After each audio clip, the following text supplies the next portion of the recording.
Hi boys and girls, it's Mrs. Cutler here. I am with you to do Read Aloud tonight.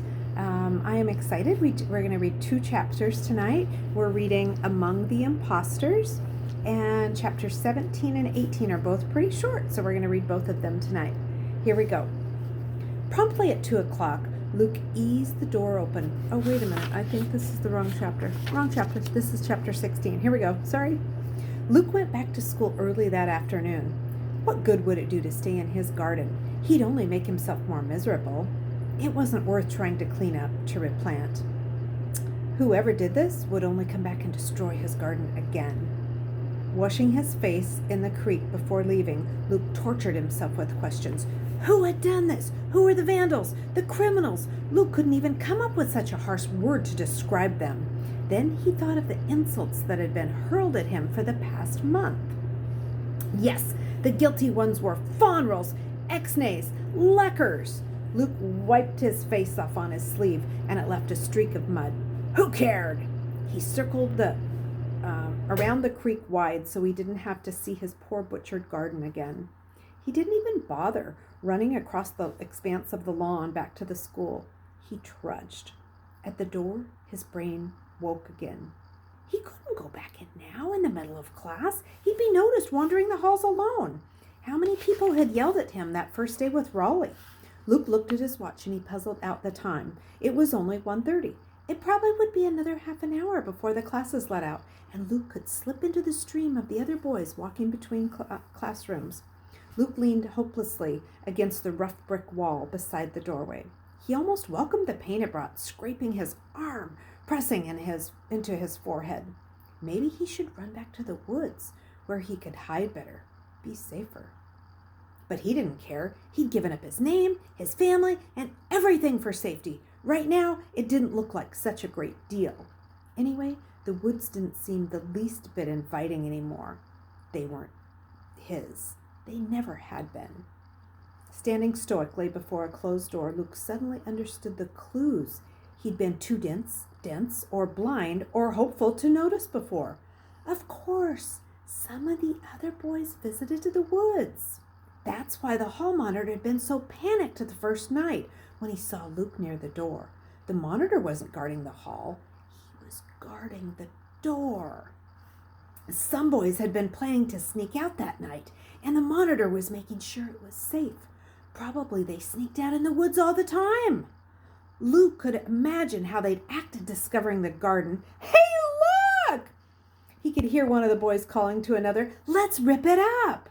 And then they did. A horde of boys stomping the potatoes and yanking up the raspberries and hurling unrooted bean plants across the garden. Luke's garden. I'm going to find you, he whispered, and I'm going to get you. Chapter 17. Promptly at 2 o'clock, Luke eased the door open a crack and peeked in. His timing was good. Boys were walking to and from class, their heads bowed, their eyes trained on the ground. But a hall monitor stood directly across from the door. Luke ducked back in. Look away, Luke mentally commanded the monitor. Luke waited. Then, just when he looked over, ready to peek again, he saw the door slide shut. Oh no! Luke tried to figure out what had happened. Had the monitor seen the door open? Thought that one of his marauding gang had forgotten to close it and merely shut it to save his own skin? Or did he know Luke was out there? Stay calm, Luke commanded himself uselessly. His panic boiled over, and then his anger. He hated that monitor.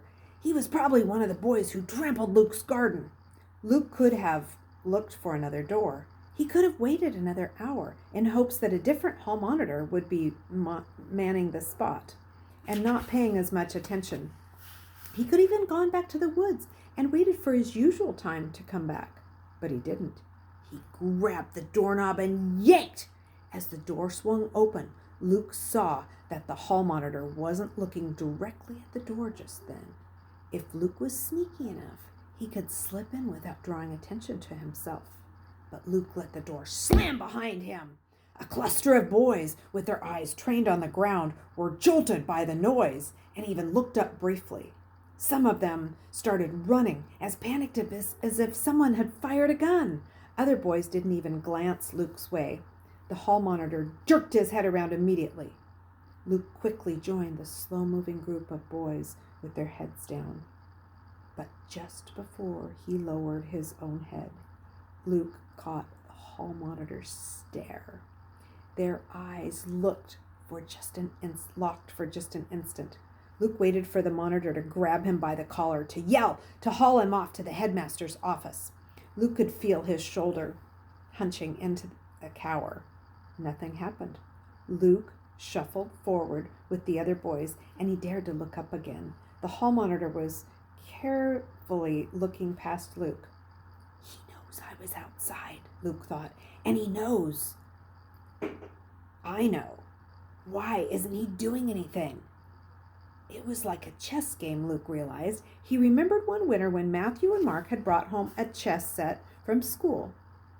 They'd had a blizzard after that, and he'd been snowed in for a long time, so Matthew and Mark spent hours playing chess. Luke had been a lot younger then, maybe 5 or 6. The game fascinated his brothers, and it only puzzled him.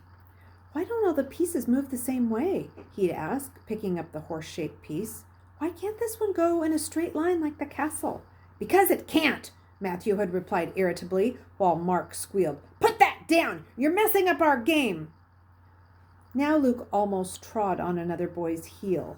The boy didn't even turn around. If everyone at the school were a chess piece, Luke realized most of the boys were pawns.